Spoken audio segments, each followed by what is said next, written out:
Telugu Desam party జాతీయ అధ్యక్షులు శ్రీ నారా చంద్రబాబు నాయుడు గారు ఈ నెల 29వ తారీఖు వరకు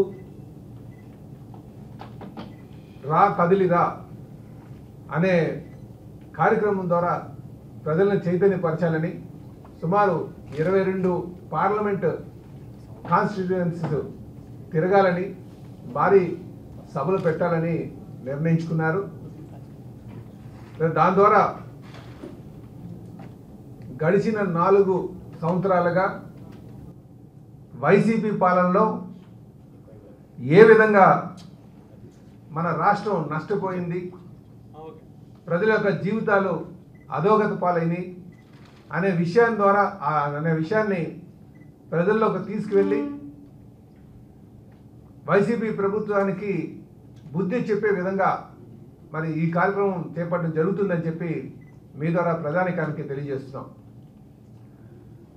మీరు ఒక్కసారి కానీ గమనిస్తే 4 సంవత్సరాలుగా ఈ రాష్ట్రంలో ఒక నియంత పోకడలతో ప్రజాస్వామ్యాన్ని కూనీ చేస్తూ ఒక అరాచక పాలన సాగుతుంది. జగన్మోహన్ రెడ్డి గారు ఇంట్లోనే కూర్చొని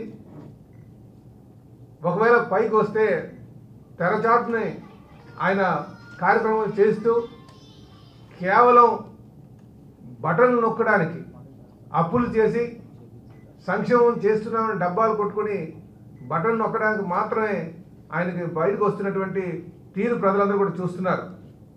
ఈరోజు ప్రజలందరూ కూడా విసిగి చెంది ఉన్నారు. ఈ సైకో పాలనకి ఏ విధంగా అంతమొందించాలి, ఈ సైకో ఏ విధంగా ఈ రాష్ట్రాన్ని లూటీ చేస్తున్నారు, సంక్షేమం పేరున లూటీ జరుగుతుంది, అభివృద్ధి పేరున లూటీ జరుగుతుంది, వ్యవస్థలను మేనేజ్ చేస్తూ లూటీ జరుగుతుంది.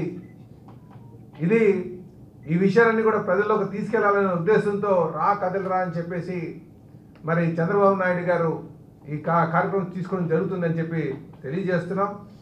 ఇదే కాకుండా జగన్మోహన్ రెడ్డి గారు అధికారంకి వచ్చిన దగ్గర నుంచి కులాల మధ్యన ఏ విధంగా చిచ్చు పెడుతున్నారు, ప్రాంతాల మధ్యన ఏ విధంగా చిచ్చు పెడుతున్నారు అనే విషయాన్ని కూడా ప్రజల్లోకి తీసుకెళ్లాలని ఒక ఆలోచనకు వచ్చాం.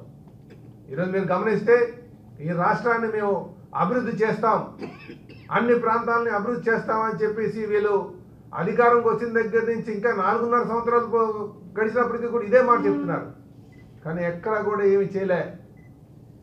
రాష్ట్రం ఒకవైపు అప్పుల పాలవుతుంది, ఇంకోవైపు జగన్మోహన్ రెడ్డి గారి ఖజానా మాత్రం నిండుతుంది.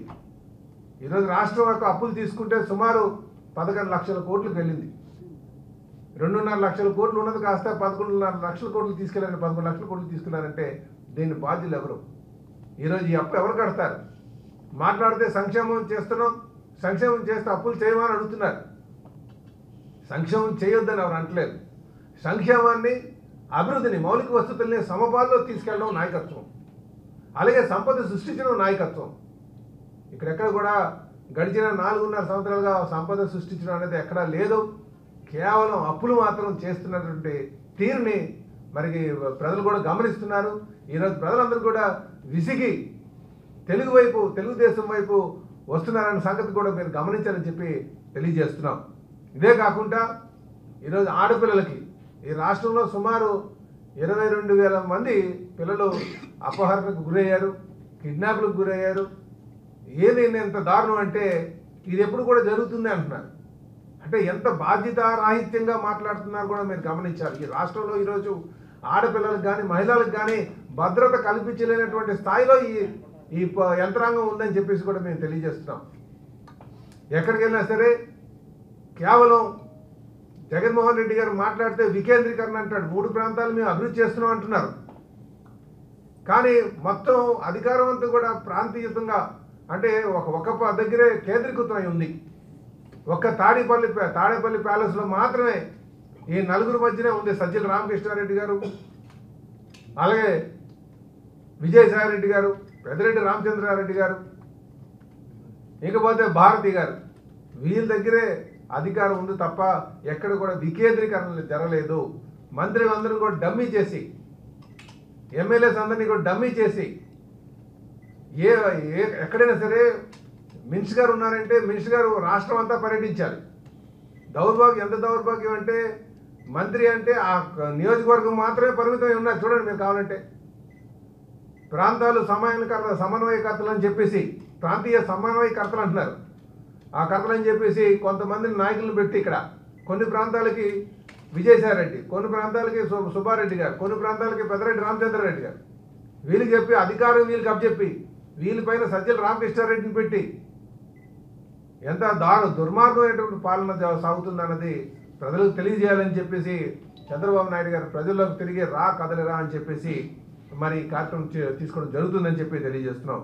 ఇదే కాకుండా ఎస్సీ ఎస్టీ సప్లాన్ నిధులు సుమారు 29,000 కోట్లు రాజ్యాంగబద్ధంగా రావాల్సినటువంటి ఎస్సీ ఎస్టీ సోదరులకు, మైనార్టీ సోదరులకు రావాల్సినటువంటి డబ్బుల్ని ఈ ప్రభుత్వం డైవర్ట్ చేసింది. ఈయన కేవలం కమిషన్ల కోసం. ఈరోజు సంక్షేమం చూసుకుంటే సగటున ఒక్కొక్క మనిషికి ఒక 50,000 చుట్టూదేమో, కానీ అప్పు చూస్తే 2 లక్షల కోట్లకి వెళ్ళింది సగటున. మరి 1,50,000 రూపాయలు ఎక్కడికి వెళ్ళినాయి? దీని మీద ప్రజలందరూ కూడా ఆలోచన చేస్తున్నారు.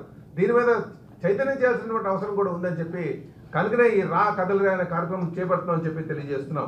ఇదే కాకుండా ప్రజల్లో నాణ్యత లేనటువంటి మందు అమ్మి ఎంత దారుణంగా అంటే ప్రజల యొక్క బలహీనతను ఆసరాగా తీసుకొని ప్రజలు కొంత శాతం మందు తాగకుండా ఉండలేనటువంటి పరిస్థితి కనుక వాళ్ళ బలహీనతను ఆసరాగా చేసుకొని నాణ్యత లేనటువంటి మందు అమ్మి ప్రజల యొక్క మాన ప్రాణాలని